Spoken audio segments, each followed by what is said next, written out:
Hi, Cindy. Can you hear me? I can hear you. Can you hear me? Yes, very well. Good. How do you turn down? Well, I don't know. Say something again. I don't know. Was that too loud? Louder. Maybe a little.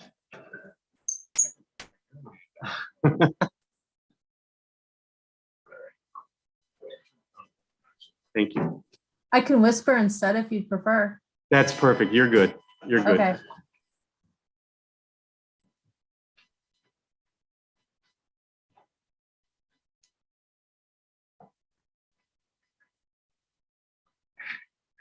Can you see the agenda on the screen?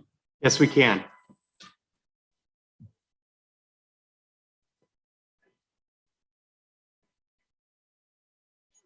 Hey, hi, Steve. Good. Yep, that's where you're at.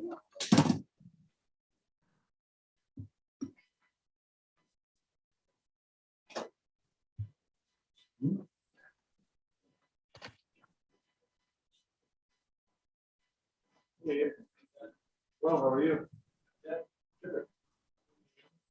Where? Good.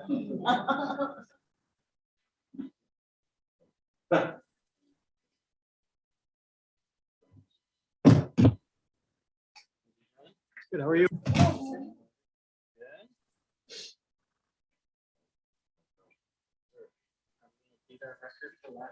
I don't think so. Well, it was pretty fast last time. Last week I saw it, last month, right? 6:10. It's amazing.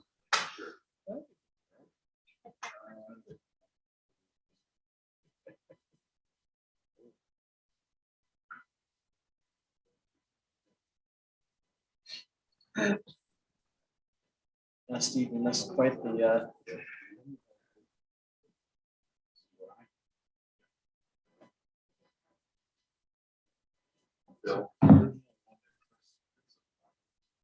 Okay, that's what I assumed. Yep.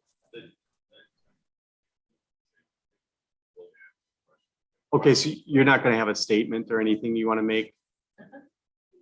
No. Okay. Yeah. It's totally up to you. I don't think there's any issues with any of any. Okay. Yep. I'll call you up right before we open the public hearing. Okay. That sounds good. Okay.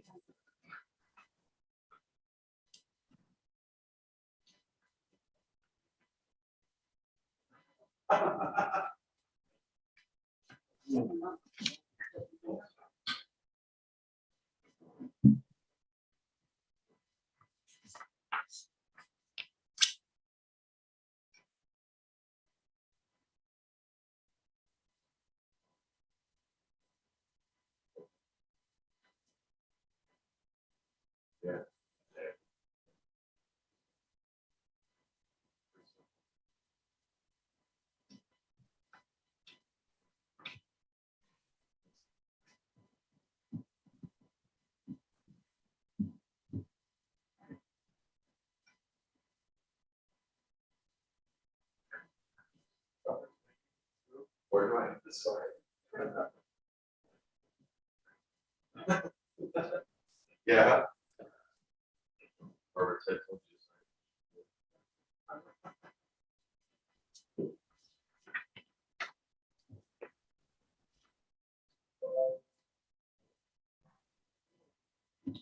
Just want to make sure you have your mics on when you're talking.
Okay, good evening, everyone. I'm going to call the January 20th Credit River Planning Commission meeting to order. We please rise, pledge allegiance. Pledge allegiance to the flag of the United States of America and to the republic for which it stands, one nation, under God, indivisible, with liberty and justice for all. Okay, thank you. All commissioners should have received a copy of tonight's agenda. Does any commissioner want to add or amend anything to it? Here it is. I have a motion to approve tonight's agenda by Commissioner Olson. Do I have a second? Second. Seconded by Commissioner Wolf. All in favor of approving tonight's agenda indicate by saying aye. Aye. Anyone opposed? Hearing none, motion to approve tonight's agenda is passed. The first item on tonight's agenda is a consent agenda. Those items on the Planning Commission agenda, which are considered routine or non-controversial, are included as part of the consent agenda. Unless a Planning Commission member specifically requests that an item on the consent agenda be removed and considered separately, items on the consent agenda are considered under one motion, second, and vote. Any item removed from the consent agenda shall be placed at the end of general business. So we have one item on tonight's consent agenda. That's the December 16, 2021 meeting minutes. Do I have a motion to approve tonight's consent agenda? I have a motion by Commissioner Zanto. Is there a second? Second. Seconded by Commissioner Siemers. All in favor of approving tonight's consent agenda indicate by saying aye. Aye. Anyone opposed? Hearing none, motion to approve tonight's consented agenda is passed. We have one public hearing tonight. It's regarding the Robin View preliminary plat. All commissioners should have received the Robin View package containing the proposed preliminary plat schematic, the grading stormwater erosion control plan, the Scott County Environmental Services memo regarding the septic systems on lots, the stormwater management report prepared by Stonebrook Engineering, Shane Nelson, our city engineer's review memo, and lastly, Cindy Nash, our city planner's review memo. The project appears to be straightforward, but before I open up the public hearing, could we have Cindy give us a summary of what's being proposed tonight? Thank you. What's being proposed is a relatively simple subdivision consisting of 3 lots on 9.5 acres on Nevada Avenue. Because Nevada was recently reconstructed, there are no street improvements required for this plat. There would be some stormwater improvements required to be made. The plans prepared by their engineer do note that they're hoping to do some of these in the future. As you'll see from Engineer Nelson's comments, we are recommending that all of those improvements be completed up front with the requirements for those wrapped into the development agreement. And the other interesting item, or maybe slightly unusual item about this one, is that by subdividing this property, there will be an accessory structure on a lot without principal structure, which would typically be the home on the lot. This is something that we can also address in the development agreement for the site. We don't allow for that to occur, but in this situation, they've already applied for the building permit to put the home on lot 3. And so it's reasonable in this case to give them some amount of time to get that home constructed in order to leave that accessory building there. With that, I'm happy to answer any questions that you have, and we are recommending approval. Okay, thank you, Cindy. I know that tonight Michael and Gail Robin are here, and I was wondering if they would like to come up and make any comments before I open up the public hearing. Sure. If you just come to the podium and state your name and address. The microphone's already on, so you don't have to turn that on.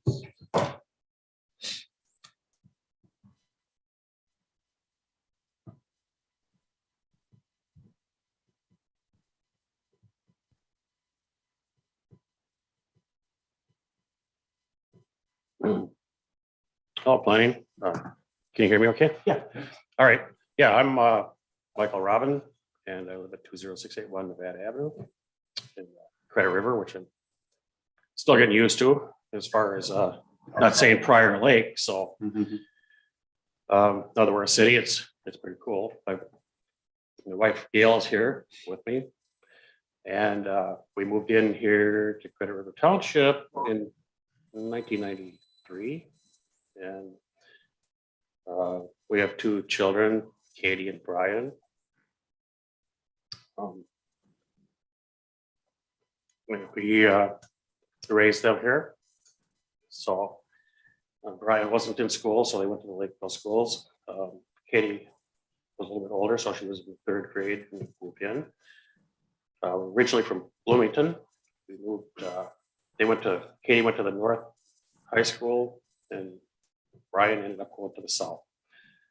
So anyways, we own a family business up in Bloomington. Both of our children live up in Bloomington right now. I've had some health issues, but we're still staying at the main homestead. And Brian had indicated, and Katie, that they would like to move down into Credit River Township. And of course, as you know, with the cost of houses and everything else, Brian had a house where he's married, and so is Katie, and they both own houses in Bloomington. So Brian sold his, and he's living with us right now, and his wife. So they're obviously getting ready to build the house. So we supported that, and we said, well, we've got 10 acres here. That's more land than we need. We'll put it to better use. And the reason we have the barn is because, well, it's kind of Carolyn's fault too. When we moved in, we had all those horses there, and Katie fell in love with horses. Next thing you know, we were buying horses, and we were up at Carolyn's. We went through all that deal, so we had to build the barn for the horses, and now it's just got a bunch of junk in it. So Brian's gonna take care of that.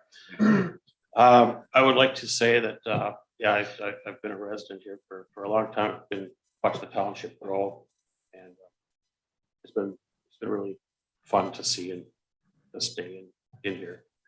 I know Shane from watching different developments and whatever, and I told Brian, I said, I don't want to have to deal with this at all, too much stress. I said, just work with the people and get it done. And I knew that the team that was working on it would take care of it. So my job was to just say, yeah, that sounds good to me. So, we had a little bit of an unusual circumstance because we thought, well, we're going to have the horses, 10 acres, we'll keep that. Well, we had the barn there, and then it's like, well, if we split it, how do we split it? And after a bunch of tossing things back and forth, that's what we came up with. Our whole, since it's a family type thing, the planning commission, the idea was that if something happened catastrophic, where we had a recession or something like that happened in the territory, or they couldn't build for some whatever reason, we would just wind the thing back down to be 10 acres. We'd probably just, make the whole thing disappear, so to speak.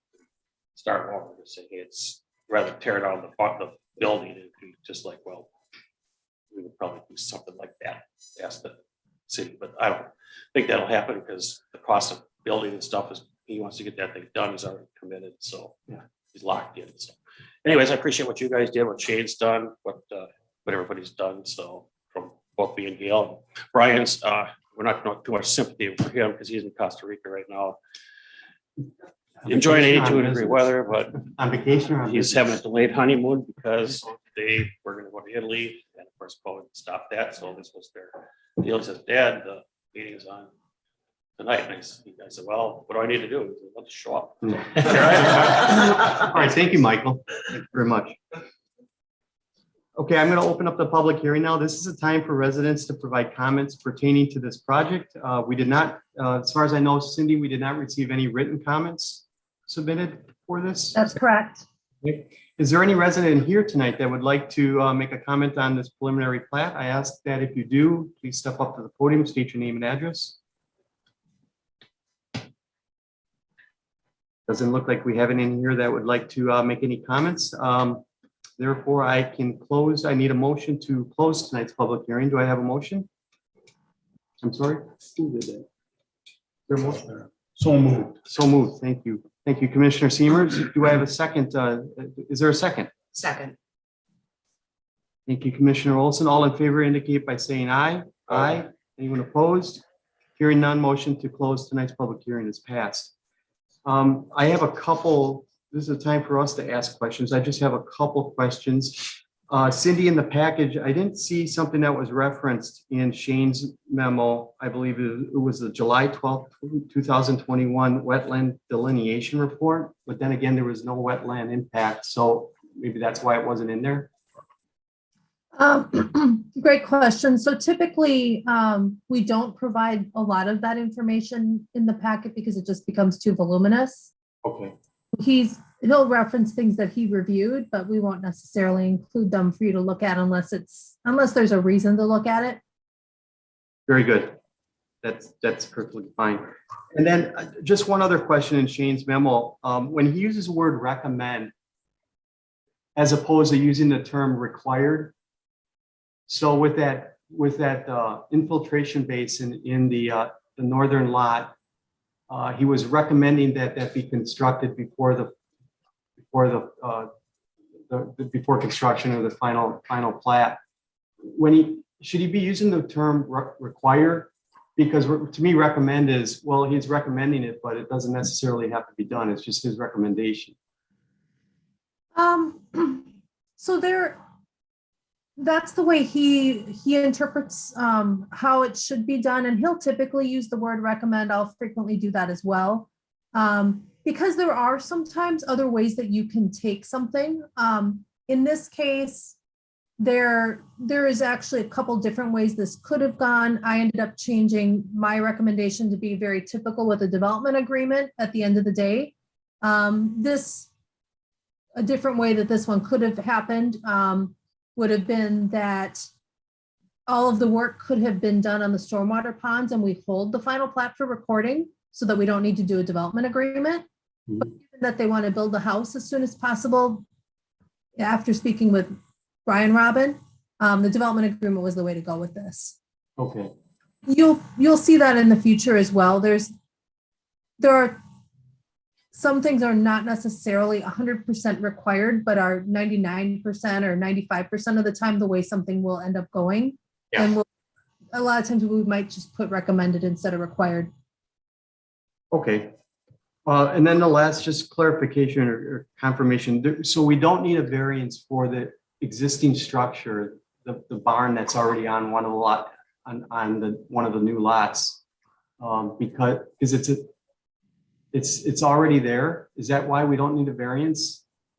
No, what we will do instead is embedded in the development agreement. We'll give them a certain amount of time to construct the home on the property. And if they do not construct it in that amount of time, then they'd be required to tear down the accessory structure. We're not worried about that in this case as something that is going to end up being a clause that we need to use. Okay. But that's why we don't need a variance here. Great, thank you. Those are the only questions I have. Yes. Cindy, in line with that, the development agreement that the city council will see then says that home will be built on lot 3 in 2022. And that's what we're doing for allowing that structure to stay. My question is maybe for the applicant as well, is that sufficient time given the rising costs of construction and everything? Can we push it out to 2023 if that happens? So that's certainly something that we can do to give them some extra time. As I said, they've already submitted the building permit application. So Thank you. that's something that we've already started review on. If the house isn't completed by the deadline or whatever, what's in the agreement, you can amend that, correct? I mean, Yeah, and yes, we could amend the agreement, or if they're just making forward progress, we can just not enforce the terms of the agreement if for some reason the house is under construction and getting inspections, but not quite completed by the end of 2022. Alternatively, we can put a 2023 completion date to buy that time too. as long as we're flexible. Yeah. I just want to make sure that the developer or the applicant knows that It's hard to get supplies and for contractors. 2022. Yeah. So might want to push that out to 2023. That's just my comments. Anyone else? Piggybacking on those really great questions. This is really directed for staff trying to help build our understanding, or particularly my understanding. With regard to what is the threshold where we would require for a subdivision to have internal roads, for lack of a better way to put it? I realize this is a very small subdivision and it is, it wouldn't be practical, but is there a statutory ordinance-based threshold for which we would ask that question? Yep, great question. So in this case, Nevada Avenue is a local street, so lots are permitted to front on it. And as they have the minimum width for the front lot line on the street, we would permit for this to happen just like how this one is. Now, in other cases, they may not have that amount of frontage, but have a different configuration to the land where they would maybe need to do an internal road to access the land. Or if it was on a collector street, like a county road, those types of lots are not permitted to front directly on the collector street. And then they would also have to do an internal road network. That was what I thought. So this is really helpful just as we start building our understanding. And particularly for me, that was one of the things that stood out. And I was wondering about, I also walked through the stormwater report, and it is quite voluminous. So I appreciate that acknowledgement on that front. In this instance, there weren't any specific findings that caused concern, but what are the types of things that are that Shane and you are looking for in this situation? Related to stormwater, I can't really speak for Shane, and obviously he's not on here, but there are general engineering standards and practices and requirements in relation to amount of runoff coming from a site, how water is treated on a site, and that's what they're looking for in those reports that are modeled. And that translates them back to what's shown on the plat.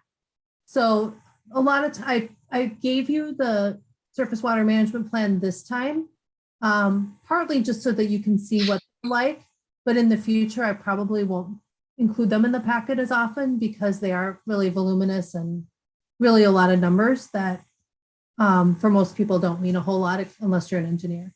But that's the type of thing that they're looking for, and it has to meet a bunch of different local and state standards. Makes a lot of sense. And then just for clarification, when it comes to the infiltration basins, what happens once the property is developed? Does the city assume management? Is that the landowner?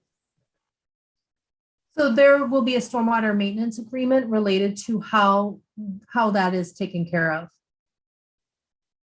But in this case, didn't I read that it was the individual lot owners that will manage those basins? Correct, but the city's also what's called an MS4 community. And depending on the specific basins, and I apologize because this is definitely Shane's area instead of mine, but I'm going to pinch it here the best I can. The city still has to report on certain types of stormwater improvements to the state.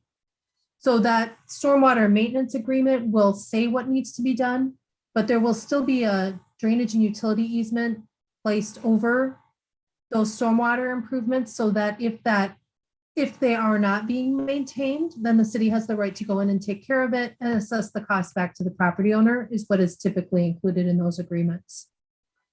Thank you. I just appreciate the background information and the opportunity to continue learning. I had pointed out the same or flagged the same recommend versus require too, so I appreciated that you brought that up.